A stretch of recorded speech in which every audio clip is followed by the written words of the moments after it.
अगर आप stock market में नए हो और कंफ्यूज्ड हो कि कौन सा स्टॉक मैं पिक करूं, कौन सा म्यूचुअल फंड मैं पिक करूं, तो आज के हम इस वीडियो में ये डिस्कस करेंगे एज अ बिगिनर। अगर आपने आज तक कभी भी कोई इन्वेस्टमेंट नहीं किया स्टॉक मार्केट में, आपने अपना डीमैट अकाउंट ओपन किया और आप सोच रहे हो कि कैसे स्टार्ट की जाए जर्नी, तो मैं आपको बताने वाला हूं बिगिनर के लिए सबसे जो बेहतरीन और सबसे सेफ तरीका होता है इन्वेस्ट करने का स्टॉक मार्केट में, वो होती है इंडेक्स इन्वेस्टिंग। तो आज की इस वीडियो में हम डिस्कस करेंगे कि कौन से इंडेक्स को एज अ बिगिनर आप पिक कर सकते हैं और कैसे आप अपनी इन्वेस्टिंग जर्नी स्टार्ट कर सकते हैं स्टॉक मार्केट में। इंडेक्स फंड का मतलब क्या होता है? इंडेक्स फंड का बेसिकली मतलब ये होता है कि आप पूरे मार्केट में पार्टिसिपेट कर रहे हो, आप इंडेक्स को खरीद रहे हो। अगर मैं निफ्टी 50 की बात करूं तो निफ्टी 50 एक इंडेक्स है जो कि इंडिया की टॉप 50 कंपनीज को रिप्रेजेंट करता है। अगर आप निफ्टी 50 में बाइंग स्टार्ट कर रहे हो या फिर निफ्टी 50 में आप इन्वेस्ट कर रहे हो, विच मीन्स दैट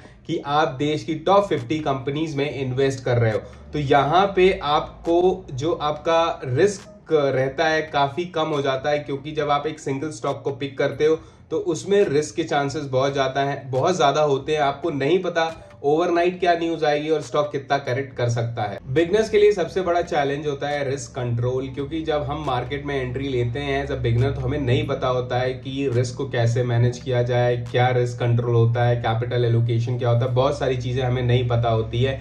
तो इसीलिए हमें डायरेक्ट स्टॉक पिकिंग से दूर रहनी चाहिए।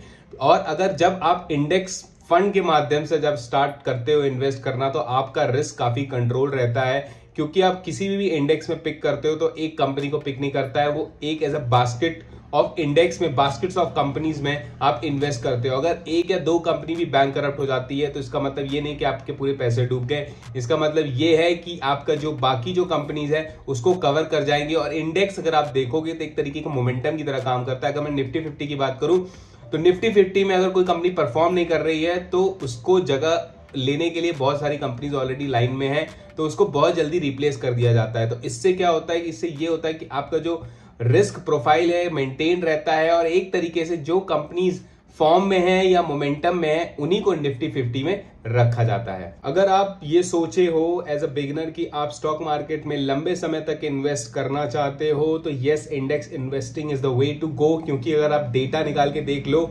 It's very difficult to beat stock market या बेंचमार्क को बीट करना। बहुत सारे जो एक्टिव म्यूचुअल फंड्स हैं, more than 90% of the active mutual funds are not able to beat their benchmark.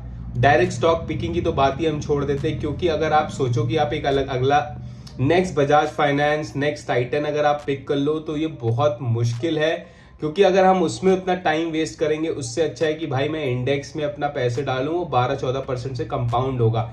क्योंकि जब आप डायरेक्ट स्टॉक पिकिंग करते हो तो आपको नहीं पता, बहुत सारी ऐसी कंपनीज है जो 5 साल 10 साल 15 साल की कंसोलिडेशन में चली जाती हैं।